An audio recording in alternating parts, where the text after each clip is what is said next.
Shalom Bapak Ibu, saudara yang dikasihi dan mengasihi Tuhan.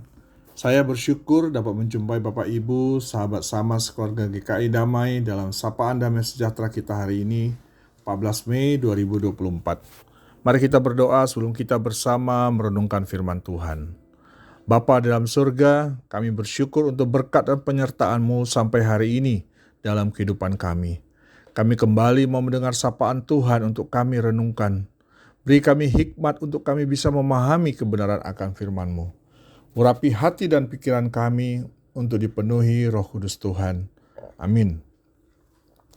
Bapak Ibu, untuk renungan sama kita hari ini dan masih berkaitan untuk memperingati Hari Ibu, kita akan merenungkan tentang seorang tokoh ibu yaitu Sarah. Dan ayat renungan kita diambil dari kitab Kejadian 17 ayat 15 sampai 16. Demikian firman Tuhan. Selanjutnya Allah berfirman kepada Abraham, tentang istrimu Sarai, janganlah engkau menyebut dia lagi Sarai, tetapi Sarah, itulah namanya. Aku akan memberkatinya, dan daripadanya juga aku akan memberikan kepadamu seorang anak laki-laki.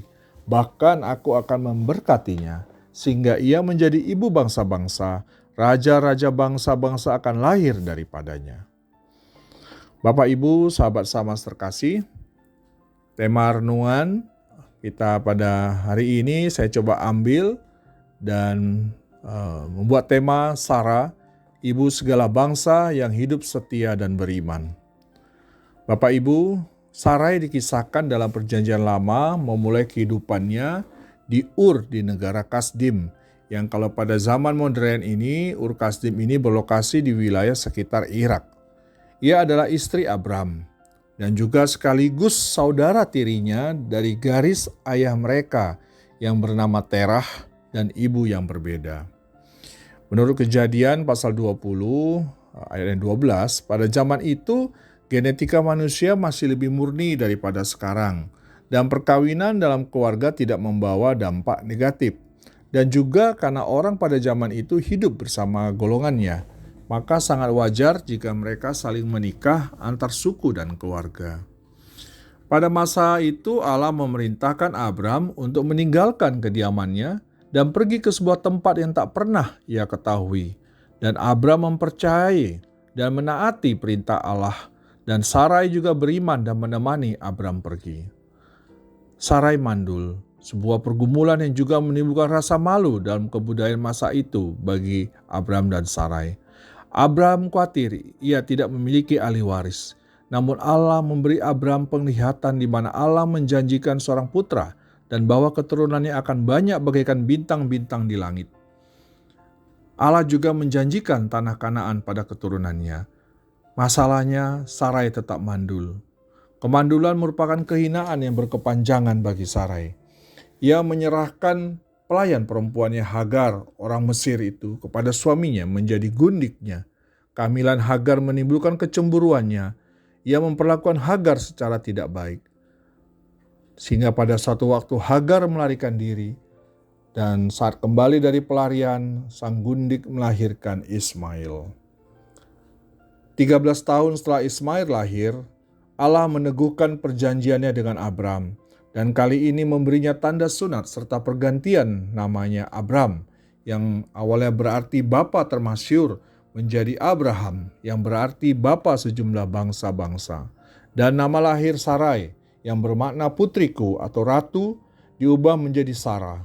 Dan di usianya yang ke-90 tahun ini Allah memberkati Sarah dan berfirman bahwa ia akan melahirkan seorang putra dan ia menjadi ibu bangsa-bangsa. Allah juga memberitahu Abraham bahwa ia akan mengaruniakan seorang putra melalui Sarah. Melalui putra ini, Ishak, Allah akan menetapkan perjanjian. Allah akan memberkati Ismail juga. Namun Ishak merupakan anak perjanjian yang melaluinya bangsa-bangsa akan diberkati. Ishak berarti ia tertawa. Abraham dan Sarah tertawa membayangkan bahwa pada usia seabad ia masih dapat mempunyai anak dengan Sarah yang berusia 90 tahun pada masa itu dan telah mandur seumur hidupnya. Sarah dalam ketidakpercayaannya ketika berusia 90 tahun, ia tertawa ketika malaikat memberitahu Abraham bahwa dirinya akan hamil. Namun ia melahirkan anak perjanjian itu pada akhirnya dan hidup 30 tahun lagi sampai menutup usia Sarai pada usia umur 127 tahun. Dalam Kejadian 23 ayat 1 bisa kita baca. Bapak Ibu Saudara terkasih Tuhan, dalam Kejadian 12 ayat 11 dikisahkan Sarah adalah seorang wanita yang sederhana, menawan dan sangat manusiawi. Sebagai manusia ia juga berbuat kesalahan. Jalannya mendahului Allah dan berusaha mempercepat pekerjaan Allah dengan memberi hambanya Hagar orang Mesir itu untuk diberikan kepada suaminya Abraham untuk menghadirkan seorang putra bagi Abraham. Rasul Paulus dalam Ibrani 11 ayat 11 menuliskan dan menggunakan Sarah sebagai seorang ibu yang memiliki teladan iman. Dituliskan dalam pasal yang ke-11, karena iman ia juga dan Sarah beroleh kekuatan untuk menurunkan anak cucu, walaupun usianya sudah lewat, karena ia menganggap dia yang memberikan janji itu setia. Di dalam kitab 1 Petrus 3 ayat 5-6, juga menuliskan dan menggunakan Sarah sebagai teladan wanita kudus yang berharap pada Allah dan menghias dirinya dengan ketundukan pada suaminya.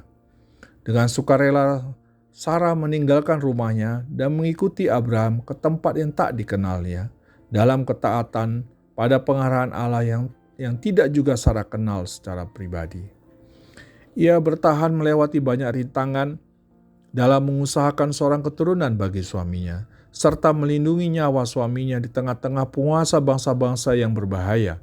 Sarah mengikut iman percaya suaminya Abraham, mengikuti apa yang diminta Abraham untuk mengakui dirinya sebagai saudara kandung Abraham demi untuk keselamatan nyawa Abraham dan Sarah. Kita mengingat hal ini dalam kisah tentang Firaun yang berniat membunuh Abraham. Kalau Sarah diakui Abraham sebagai istrinya dan dengan pengakuan sebagai saudara kandungnya, akhirnya Firaun menyuruh mereka berdua pergi meninggalkan Mesir. Dan hal yang sama terjadi 20 tahun kemudian, Bapak Ibu, saat Sarah harus berlaku sebagai saudara kandung Abraham untuk kedua kalinya di istana Abimelek, Raja Gerar. Sesuai permintaan suaminya itu, untuk ia mengaku sebagai saudara kandung Abraham. Di dalam ayat 13 Kejadian 20, dituliskan, tunjukkanlah kasihmu kepadaku, yakni katakanlah tentang aku di tiap-tiap tempat di mana kita tiba, ia saudaraku. Kata-kata yang mengisyaratkan suatu kebijakan Abraham, karena ia tahu ia akan dibunuh karena keinginan Abimelek untuk memiliki Sarah dan menjadikan istrinya. Namun akhir kisah membawa kebahagiaan. Peristiwa ini pada akhirnya menambah kekayaan Abraham. Saat Allah menegur Abimelek dalam mimpi untuk mengembalikan Sarah kepada Abraham, dan Abimelek karena takutnya akan Tuhan, ia memberikan hadiah-hadiah kepadanya sebagai suami yang telah terluka perasaannya. Bapak, Ibu, dan sahabat damai, pada akhirnya Sarah seorang istri yang beriman penuh bahwa dirinya serta suaminya pada usia 90 dan 100 tahun akan menghasilkan ahli waris yang dijanjikan Allah, yaitu Ishak. Meskipun ia hidup di dunia yang penuh bahaya dan kekacauan atas penguasa-penguasa yang mau mencelakakan Abraham, suaminya, dan mengambil dirinya, namun Sarah tetap berkomitmen pada suaminya dan pada Allah. Dan komitmennya dihargai dengan berkat Tuhan. Ia menjadi ibu dari banyak bangsa. Kita adalah turunan-turunan Abraham dan Sarah, bapak dan ibu segala bangsa. Abraham sebagai bapa orang beriman dan Sarah seorang istri yang setia dan mendukung iman percaya Abraham dalam kehidupannya. Terpujilah Tuhan. Mari kita berdoa. Bapa dalam surga, terima kasih untuk sapaan firman-Mu. Ajar selalu kami Tuhan untuk selalu memiliki iman percaya kepadamu, dan ajar kami untuk hanya mengandalkan Engkau dalam setiap pergumulan hidup kami. Terima kasih ya Bapa, dalam nama-Mu Tuhan Yesus kami berdoa. Amin.